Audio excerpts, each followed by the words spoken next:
Flamengo enfrenta hoje o Botafogo da Paraíba pela Copa do Brasil, pensando em avançar de fase, obviamente. Venceu a partida de ida lá em São Luís do Maranhão por 1-0, mas domingo que vem o time tem um confronto muito importante, um confronto direto pelo Campeonato Brasileiro contra o Palmeiras, jogo fora de casa.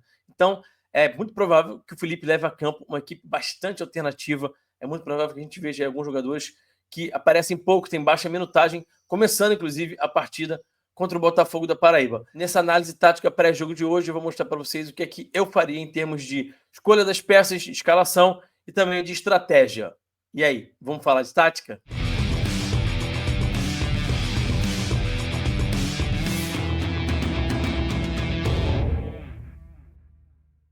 Eu colocaria esse time aqui em campo. Matheus Cunha, Wesley, que está suspenso e não vai poder jogar domingo, então pode jogar hoje para poder guardar o Varela para que ele possa jogar no domingo contra o Palmeiras. João Vitor, Danilo e Ayrton Lucas. Gerson e Everton Araújo, não tem muita opção ali na posição de volante, não tem muito o que fazer, não tem muito para onde correr. E aí, mais à frente, Matheus Gonçalves pelo lado direito, Luiz Araújo por trás do Pedro e Michael. Eu manteria 4 atletas que começaram o jogo contra o Botafogo no último final de semana e, muito provavelmente, eu mexeria nessas peças no segundo tempo. Rafa, mas e o Arrascaeta? Eu guardaria o Arrascaeta para ele jogar só 30, 35 minutos nessa partida de hoje, para ele poder estar inteiro para o confronto do domingo que vem contra o Palmeiras. Não faz sentido, pelo menos para mim, começar com o Arrascaeta, botar ele para jogar 60, 70 minutos contra o Botafogo da Paraíba e tá um pouco mais desgastado para esse jogo importantíssimo do domingo que vem contra o Palmeiras. Por que é que eu estou colocando o Matheus Gonçalves aberto e o Luiz Araújo por dentro? Primeiro porque o Matheus Gonçalves não rende bem por dentro. O Felipe colocou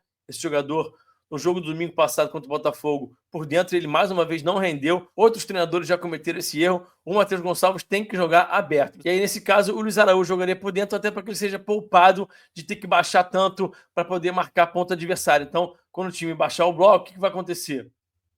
Aconteceria isso aqui. Pedro e Luiz Araújo marcando mais à frente. Você poupa um pouquinho o Luiz Araújo, que vem de uma sequência de jogos que vem um tanto quanto desgastado. Então faz mais sentido você pegar o Matheus Gonçalves e botar o garoto para fazer esse movimento aqui de marcar no corredor lateral, que é bem mais cansativo. No segundo tempo, você bota ali o Lohan, se o Matheus Gonçalves estiver cansado, por exemplo. Tem algumas opções para entrar ali no segundo tempo na vaga do Matheus. Na fase de construção, eu faria uma mudança bastante significativa. Eu colocaria o time para construir nesse 3-1-4-2 aqui. Abandonaria o duplo pivô. Acho pouco provável que o Felipe faça isso. O Felipe, a gente sabe que ele usa muito esse duplo pivô, os dois volantes alinhados, mas para esse jogo, até para poder acomodar melhor o Everton Araújo, eu colocaria o time construindo nesse 3-1-6 aí, com o Everton baixando para fazer a saída de 3, vendo o jogo de frente, não tendo que jogar de costas, não tendo que jogar numa zona mais congestionada, um pouco mais tranquilo para poder ter as ações com bola. O Gerson como único pivô e você já avança o Ayrton Lucas para jogar ali mais por dentro e aí, eventualmente, ele vai trocar de posição com o Michael. Eu colocaria os dois pontas abertos com os dois laterais por dentro. E aí você pode, não só pode, como deve, promover a troca entre lateral e ponta. Isso sempre ajuda a confundir a marcação. Sempre é importante que você tenha, no momento, um jogador de pé trocado e no outro um jogador de pé dominante, pé natural, atuando naquele setor para confundir a marcação e para poder dar mais profundidade para o time, eventualmente. Então, a gente está vendo aqui Matheus Gonçalves e Michael abertos, mas isso pode também mudar, não só pode, como eu já falei, não só pode, como deve mudar também, com os laterais estando em amplitude e os pontos por dentro. Quase que eu me esqueço de pedir para você se inscrever no canal e também deixar o like. A sua inscrição e o seu like são muito importantes. Quero te convidar também a virar membro do canal Falando de Tática. A partir de apenas R$5 por mês, você ajuda aqui o canal financeiramente e tem muitos benefícios em troca. Vire membro do canal. Tenho certeza que você vai gostar e não vai se arrepender. São muitos benefícios e a relação é ganha-ganha. Você ganha daí, eu também ganho daqui. Você vai pagar pouquinho, mas vai ajudar o canal e vai ter muitos benefícios. Para você virar membro, é só você clicar aqui no botãozinho Seja Membro. Se não tiver o botãozinho aqui, você vai entrar na descrição do vídeo e vai ter ali o link para você virar membro, vai seguindo ali o passo a passo. E atenção para a categoria que você vai entrar ali, porque cada categoria vai te entregando mais recompensa. Então fica ligado aí na categoria que você está entrando, beleza? Vamos voltar lá para a análise. Lá no confronto em São Luís do Maranhão, o treinador Antônio Carlos Zago, do Botafogo da Paraíba, escalou a equipe dessa forma aqui, ó. Michael, Eric, Marcelo, Renier e Evandro, Gabriel Honório, Guilherme, Gama, JP e Rodrigo Alves e Henrique Dourado. Só que o Gabriel Honório e o Henrique Dourado, como vocês estão vendo aí, destacados em amarelinho, eles perderam espaço, não têm começado mais as partidas, tem começado no banco. Então eu prevejo algumas mudanças na escalação do Botafogo em relação ao que a gente viu lá em São Luís do Maranhão. O Lucas Lopes pode jogar na lateral direita ao invés do Eric, há essa dúvida. O Thalisson também pode eventualmente entrar ali na volância no lugar do JP. O Silvinho tem jogado pelo lado direito e o Denilson tem jogado mais avançado. Então, o Henrique Dourado e o Gabriel Honório perdendo espaço nesse time do Botafogo. O time do Botafogo que não vem bem na Série C, ocupa a 15ª colocação, não vence há 6 jogos. Lembrando que eu estou gravando esse vídeo para vocês antes de saber da lista de relacionados do Flamengo. Essa lista tem sido divulgada já em cima da hora, até algumas horas antes das partidas. Não dá para esperar o Flamengo divulgar a lista de relacionados para poder produzir o vídeo, gravar. O vídeo que tem que sair cedinho nessa quarta-feira, para vocês poderem aproveitar aí o dia inteiro, podendo assistir esse pré-jogo. Então, eu estou correndo esse risco de repente, ter na minha escalação algum jogador que eventualmente possa nem estar na lista de relacionados. Já vou pedindo desculpa, mas tem que ser assim, não pode ser diferente. Eu vou trazer para vocês agora a análise em vídeo, como eu sempre faço aqui no canal. Vou trazer imagens e eu quero falar sobre o que o Flamengo fez de certo naquela partida, o que o Flamengo fez bem em termos táticos naquele jogo, que deve repetir. O que o Flamengo não fez bem naquele jogo? Circulou a bola de forma muito lenta, né? Ficou circulando a bola em U, e aí ficava uma posse de bola muito etérea, sem conseguir machucar o adversário. Mas teve algumas coisas que o time fez bem sim, eu quero mostrar para vocês, e quero mostrar também, mais uma vez, já não é nem a primeira nem a segunda, mas eu preciso mostrar para vocês mais uma vez, algumas jogadas que funcionam muito bem para quando o adversário defende com 4-5-1, 5-4-1, tem muita gente atrás dele da bola, quando o adversário estaciona o ônibus ali na frente da área, o Flamengo tem que usar mais dessas jogadas aqui. Eu quero relembrar vocês que são jogadas eficientes para esse tipo de contexto. Então vamos para a análise em vídeo. Então a primeira situação que eu quero ressaltar para vocês é o seguinte: o Flamengo, quando perdia a bola, pressionava muito bem pós-perda. Então isso é algo que o Flamengo tem que tentar repetir. É o famoso contra-ataque do contra-ataque, contra do contra. Quando você perde a bola, você pressiona, retoma, e aí o adversário está saindo, está bagunçado, e você aproveita que ele está desestruturado e tenta machucar. Olha aqui a jogada que o Flamengo fez no contra do contra com o Michael.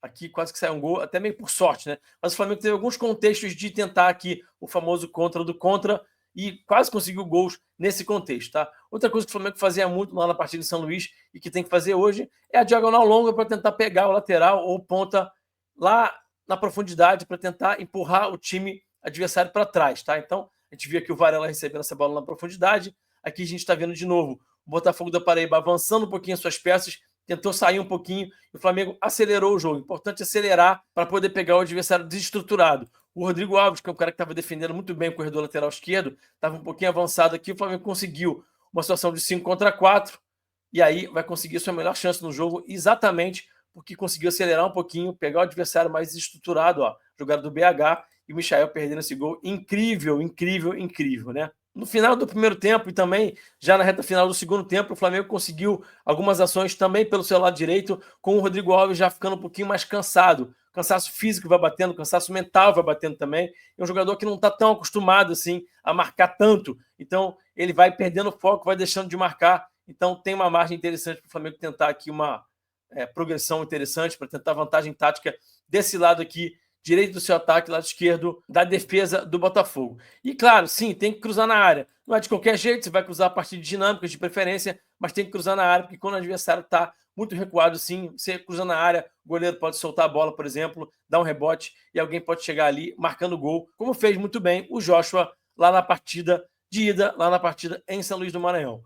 Algumas jogadas que o Flamengo tem que fazer para tentar furar times que estão marcando em 4-5-1, 5-4-1. Jogo contra o Vitória, o Flamengo tentou um pouquinho desse tipo de jogada aqui, que é uma jogada eficiente. Essa diagonal que pega alguém lá já na profundidade, ó. Olha como é que a última linha do adversário está todo olhando para a bola, perde a referência. Tá? Você faz aqui uma jogada de escorar para trás e o Flamengo conseguindo uma boa chance contra o Vitória, porque fez essa diagonal lá na profundidade para alguém escorar, ou de cabeça ou com o pé. Primeiro a gente viu com o pé lá o Cebolinha, agora a gente vai ver também o Gerson fazendo essa diagonal aqui, também para o Cebolinha, ó. Ele vai escorar de cabeça e o Juninho quase conseguiu chegar aqui empurrando essa bola e o Flamengo conseguindo fazer um gol.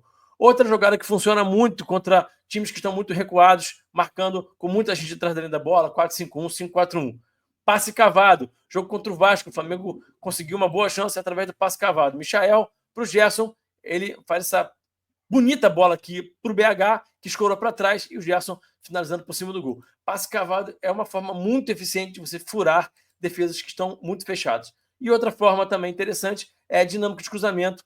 Através do cruzamento do lado oposto, você arrasta a defesa para dentro da área primeiro, depois faz o passo para trás e cruza de preferência de primeira, lá no segundo pau. O Flamengo deve ter o Pedro na partida de hoje, que é um bom cabeceador, um centroavante alto, que pode gerar vantagem nesse tipo de contexto. E aqui, de novo, a mesma dinâmica do cruzamento do lado oposto, passo para trás, Pulgar vai receber aqui, vai cruzar lá no lado oposto, e o Cebolinha fazendo o gol contra o Fluminense. Então, é uma jogada que funciona muito contra defesas fechadas. E você, como é que você escalaria esse time? Você mudaria também essa estrutura de construção, abrindo um pouquinho mão do duplo pivô e tendo só o Gerson ali como único pivô para poder liberar mais o Ayrton? Você acha que faz sentido? Comenta aqui, quero ler vocês. Até o próximo vídeo, um grande abraço, saudações e eu fui. Valeu!